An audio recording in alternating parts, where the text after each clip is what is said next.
Hi, I'm Joe Sabone from JLC Landscape Services. We're a design build firm that's been serving Long Island for over 20 years. Today, we're going to show you how we've used certain design principles of two homes in the Hamptons for their summer retreat.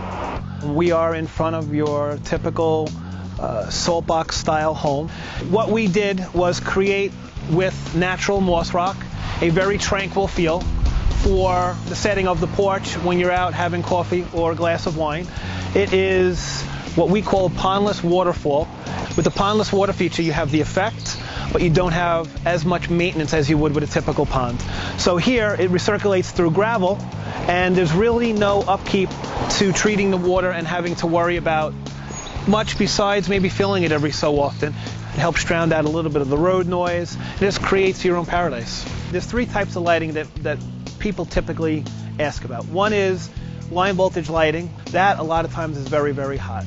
The landscape lighting that we've provided creates a soft, elegant look, which is most of what we do. And then the alternative would be to put solar lights in. A lot of the times we're seeing solar lights, you'll need a lot more. If you have it in the dull area, like we're going to take you through a shaded area of the garden, it doesn't get enough light or sun to recharge, it won't give off enough light. And sometimes when it gets too much light, you'll get a very yellowing or blue effect. If you could notice, there's an oak tree to our right and to our left. I just have a simple circular bed conformed where it just has the landscape light and the mulch.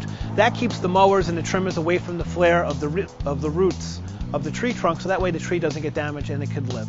This center island, I wanted to make more of a focal point, and here I captured the two heights of these trees. I added another vertical structure, which is a purple weeping beech tree that gives us interest in the summer, great color that you typically don't see in the landscape that often. And then when the leaves are gone, it gives incredible winter interest with the form of the branching habit. And then we have your standard or typical hydrangea that's going to give color based on your acidity. You know, it changes from a light pink to a blue or from a blue to a pink based on the acidity in the soil.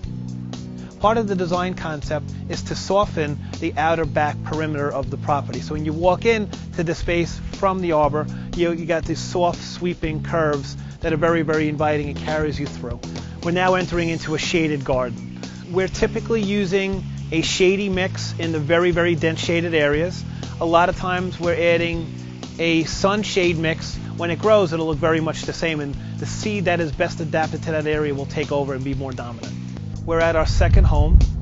This home is a lot larger, a lot newer. The front, we do have some punch color. You could see we have a little bit of color started here. This is going to get continued with annuals, and this will be a rotation of color for the 4 seasons. And we have annuals in a few other areas. The plants around the pool are, again, following the theme of the home. It's very, very formal, very, very organized, very, very clean. We have boxwood in the back giving us that evergreen backdrop. If you'd like to know more about what you saw today, you can find us at www.jlclandscapeservices.com. Thank you.